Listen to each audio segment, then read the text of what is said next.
प्यारे बच्चों, मैं ऋषि तिवारी कलांडरा कॉलेज रसायन विभाग से। बच्चों, जैसा कि मैं पिछली क्लास में मैंने आपको बताया था कि रसायन विज्ञान क्या होता है, रसायन विज्ञान की शाखाएं क्या हैं और रसायन विज्ञान का हमारे दैनिक जीवन में क्या महत्व है। उसके बाद जो अगली टॉपिक थी वो है पदार्थ। इसी रसायन विज्ञान में जो पहला लेसन है आपका some basic concept of chemistry में जो अगली टॉपिक बेटा वो है पदार्थ। हम आज आपको पदार्थ के बारे में डिस्कस करते हैं। पदार्थ बोलिए या द्रव्य बोलिए, इसी को हम सब्सटेंस बोलते हैं। पदार्थ के बारे में आप कक्षा 8 स्टैंडर्ड में पदार्थ आप देखिए, पदार्थ क्या चीज़ें होती हैं। हमारे आसपास जो भी वस्तुएं पाई जाती हैं सब पदार्थ हैं। पदार्थ इस प्रकार से हम पदार्थ डिफिनीशन क्या बेटा बोल सकते हैं कि पदार्थ या द्रव्य वे वस्तुएं होती हैं जिनमें भार होता है, जो स्थान घेरती हैं, या हमारे प्रकृति में हमारे आसपास वे वस्तुएं पाई जाती हैं जिनमें भार होता है, जो स्थान घेरती हैं, सब पदार्थ के अंतर्गत आती हैं। पदार्थ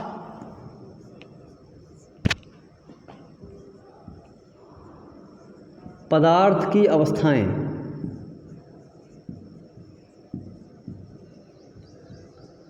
पदार्थ की अवस्थाएं, स्टेट ऑफ मैटर।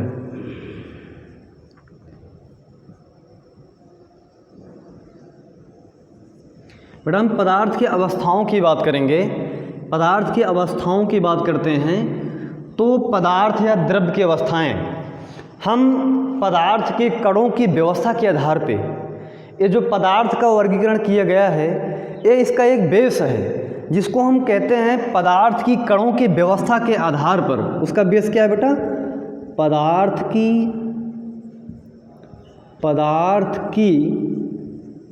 कणों की व्यवस्था के आधार पर, पदार्थ की कणों की व्यवस्था के आधार पर, पदार्थ के कणों की व्यवस्था के आधार पर बेटा इन्हें 3 भागों में बांटा गया है, जैसा कि हम आप जानते हैं।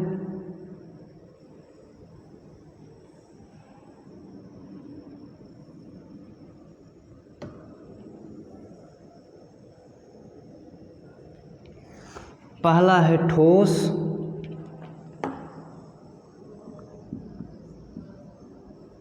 जिसे हम सॉलिड कहते हैं।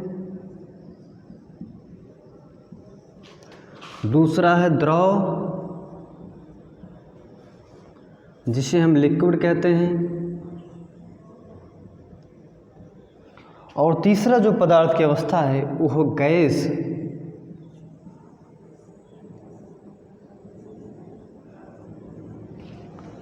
तो मैंने आपको क्या बताया कि पदार्थ के कणों की व्यवस्था के आधार पर या द्रव्य की कणों की व्यवस्था के आधार पर उन्हें 3 भागों में बांटा गया है, ठोस, द्रव और गैस। और इन चीज़ों को आप पिछली कक्षाओं में पढ़ते हुए आ रहे हैं, वही सारी चीज़ें आपको कक्षा 11 स्टैंडर्ड में पढ़ना बेटा। जैसे हम अब बात करते हैं, इधर देखिए, जैसे इसके जो पहली अवस्था है बात करते हैं ठोस की। यहाँ ठोस की बात करते हैं।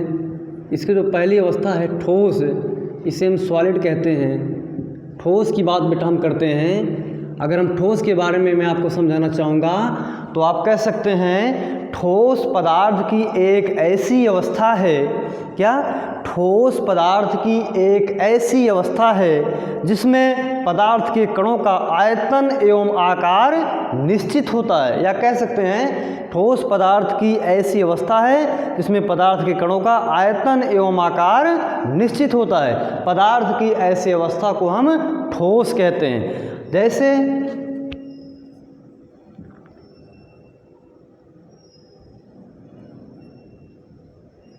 जैसे टेबल, कुर्सी इत्यादि, इसे बेटा किसके अंतर्गत हैं?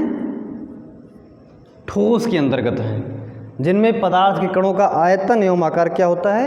निश्चित होता है। इसमें जैसे पदार्थ के कणों का अगर हम अरेंजमेंट देखना चाहें तो कुछ ऐसा होता है, इस तरीके से आप समझिए, जो ठोस के कण होते हैं,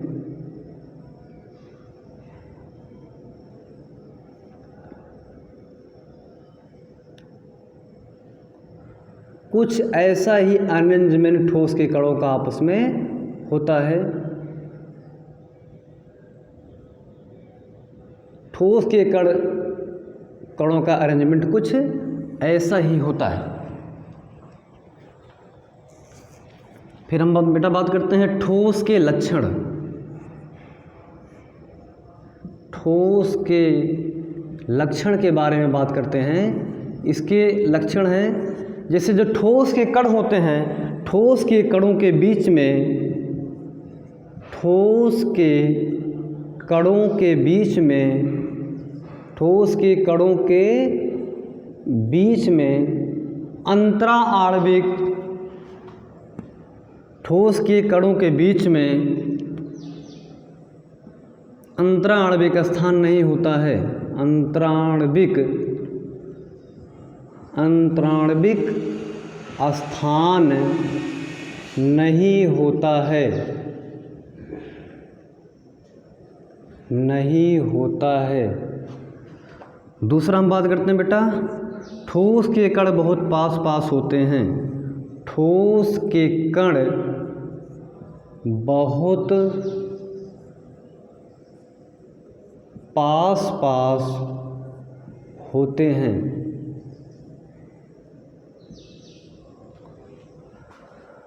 जैसे लक्षण क्या है, ठोस के कणों के बीच में अंतराणविक स्थान नहीं होता है, ठोस के कण बहुत पास पास होते हैं। ये था ठोस। उसके बाद हम बात करते हैं इसकी जो दूसरी अवस्था है वो है द्रव। द्रव की बात करते हैं, लिक्विड। बेटा हम लिक्विड की बात करते हैं। लिक्विड की बात करेंगे, द्रव पदार्थ की एक ऐसी अवस्था है, द्रव पदार्थ की एक ऐसी अवस्था है जिसमें पदार्थ के कणों का आयतन तो निश्चित होता है लेकिन आकार अनिश्चित होता है। उसे हम पदार्थ की ऐसी अवस्था को क्या कहते हैं, द्रव अवस्था कहते हैं। द्रव पदार्थ की एक ऐसी अवस्था है जिसमें पदार्थ के कणों का आयतन तो निश्चित होता है लेकिन आकार अनिश्चित होता है। पदार्थ की ऐसी अवस्था को हम द्रव अवस्था कहते हैं। जैसे एग्जाम्पल देखेंगे इसका,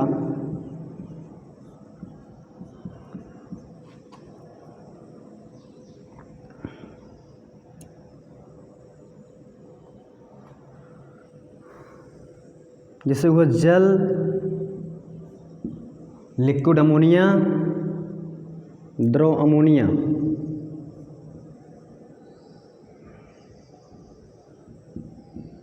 द्रव अमोनिया, ये सब जो हैं द्रव के एग्जाम्पल हैं। और द्रव के लक्षण की बात करते हैं। द्रव के लक्षण की बेटा हम बात करते हैं तो द्रव के लक्षण आप जानते हैं कि जो द्रव के कण होते हैं वो ठोस की अपेक्षा थोड़ा दूरी पे होते हैं। द्रव के लक्षण की बात करेंगे, द्रव के लक्षण, द्रव के लक्षण की बात करते हैं बेटा। द्रव के जो कण होते हैं वो ठोस के कणों की अपेक्षा थोड़ा दूर दूर होते हैं। इस तरीके से मान लीजिए कुछ ऐसा इनका अरेंजमेंट होता है, ऐसे होते हैं। इनके बीच में उनकी अपेक्षा रिक्त स्थान पाया जाता है। और तीसरा जो इसकी अवस्था है वो गैस अवस्था।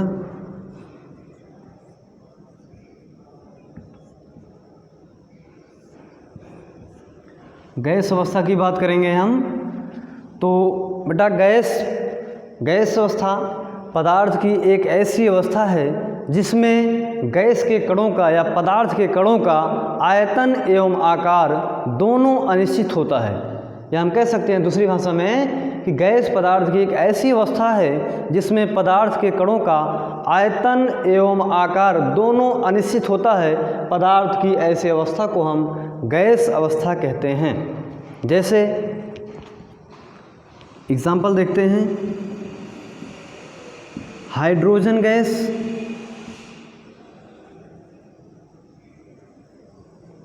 ऑक्सीजन गैस, नाइट्रोजन गैस,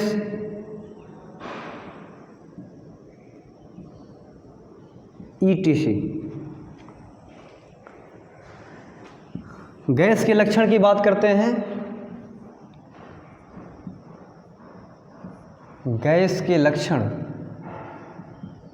तो गैस के लक्षण की बात करेंगे तो गैस के जो कण होते हैं वो बहुत दूर दूर होते हैं, बहुत दूर दूर होते हैं। और गैसों को आप जानते हैं सिलेंडर में भरे जाते हैं, और गैस सिलेंडर में होते हैं वो अनियमित गति करते हैं। और इनकी जो गैस के जो कण हैं, यदि हम इन तीनों में इनकी गतिज ऊर्जाओं की बात करें तो गैस के कणों का जो गतिज ऊर्जा होता है वो इनकी अपेक्षा ठोस और द्रव की अपेक्षा अधिक होते हैं। क्यों? क्योंकि इनके बीच में अंतराणविक जो फोर्स होता है बहुत कम होता है और बहुत दूर दूर होते हैं। इनके कण बहुत छिटके होते हैं, इनके बीच में फोर्स ऑफ अट्रैक्शन बहुत कम होता है, फ्री होते हैं और फ्री मूवमेंट ये पूरे सिलेंडर में करते रहते हैं। तो ये गैस के लक्षण हैं। इसी तरीके से